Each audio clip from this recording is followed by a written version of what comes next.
Physical requirement for ordinary Portland cement, ठीक है। तो अपन ओपीसी का जो कोड है, ओपीसी का कोड अपन ने पढ़ा था आईएस कोड के अंदर तीन कोड थे आपके, 269 आपका था 33 ग्रेड का, एक था आपका 8112 और एक था आपका 12269। ये आपका था 43 ग्रेड का 8112, 12269 था आपका 53 ग्रेड का। लेकिन 2012 के 2015 के बाद इन कोड को चेंज करके कितना कर दिया आपका, ये कर दिया आपका 269, तीनों का कॉमन कर दिया 269, ठीक है। ये ओपीसी का ऑर्डिनरी पोर्टलैंड सीमेंट का कोड है। उसके बाद ये देखो अपन सारे टेस्ट जो पढ़े थे, टेस्ट का फर्स्ट देख लो फाइनेस्ट, ये कोड है आपका, ठीक है। ये भी 269 कोड है, इसी के अंदर लिखा हुआ है। तो ये फाइनेस्ट टेस्ट जो रखा है, ठीक है, ये मीटर स्क्वायर पर केजी, ये क्या है मीटर स्क्वायर पर केजी।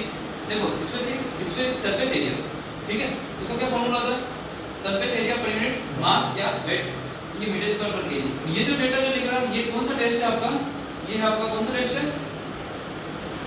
एक तो होता है फाइनेंस टेस्ट करने के लिए दो मेथड होते हैं, एक तो सीट एनालिसिस, एक सेकंड मेथड कौन सा होता है जिसमें अपन एसएसएल चेक करते हैं। दो मेथड होते हैं वैसे, लेकिन ये जो मेथड जो लिखा है वो कौन सा है, एयर परमिटिविटी मेथड, सही है, प्लेन एयर परमिटिविटी मेथड।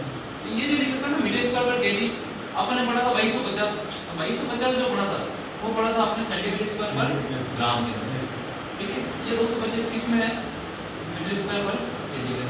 तो आपको सिर्फ देखो ओपीसी 53, ओपीसी 33, 43 और आपको 53, ठीक है, ये वाला नहीं देखना है।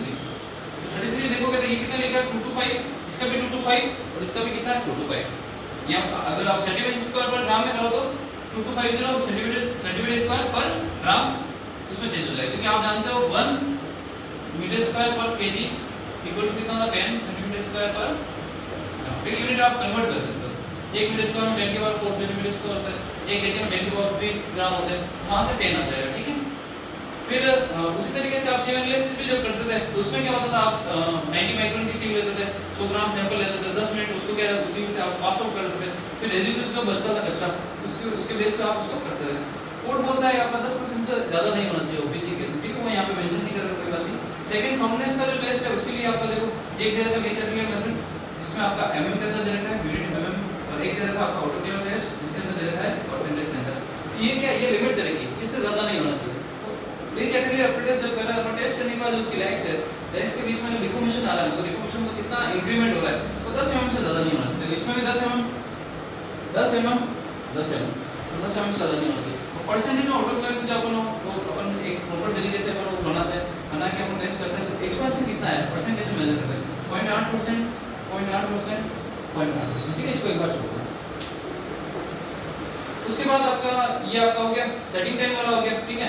इनिशियल सेटिंग टाइम कोड बोलता है 30 मिनट से कम नहीं होना चाहिए और 600 मिनट मतलब 10 hour. Final setting time 600 minute से 10 आवर से ज़्यादा नहीं होना चाहिए। देखो इसका भी यही है, इसका भी यही है और इसका भी यही है। उसके बाद सबसे इंपॉर्टेंट जो है वो कंप्रेसिव स्ट्रेन टेस्ट, ठीक है। कंप्रेसिव स्ट्रेन टेस्ट के अंदर क्या करते हैं, सीमेंट के लिए आपको एक सैंपल बना देते हैं या फिर एक ट्यूब कास्ट करते हैं। ट्यूब का साइज क्या था आपका, बोलो कितना था, 7.6 और वो किसमें यूनिट क्या है, इसमें एमएम। फिर क्यूब बनाते हैं, क्यूब बनाने के बाद आप सीटीएम के अंदर रखते थे, एक पर्टिकुलर लोडिंग रेट से आप उसको फिल करवा देते, ठीक है। उसका ये जो लिखता है, तो आपको तीन ही चीजें याद रखना, 43 का ये रहा, 33 का ये रहा, 43 का ये रहा और 53 का ये रहा। ये आपकी स्ट्रेंथ जो है वो है 72 आवर्स, मतलब ये हो गया आपके 3 डेज। 168 का मतलब हो गया ये आपका 7 डेज और ये आपका हो जाएगा फाइनल 28 डेज।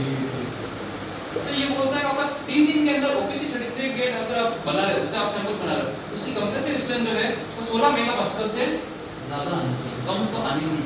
16 22 33 देखो इजी याद है, 16 22 33, ठीक है। और अगर आप करो भी कंपैरिजन करो, 16 दूनी 32 मतलब 50% स्ट्रेंथ आ गई आपकी 3 दिन में, आई कि नहीं।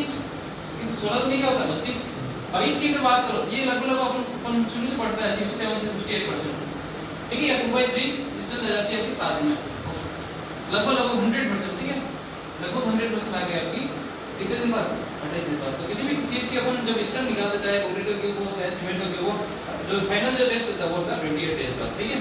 16 22 33 उस तरीके से इसका क्या हो गया 23 33 है। देखो इसमें तो 3 3 कॉमन ही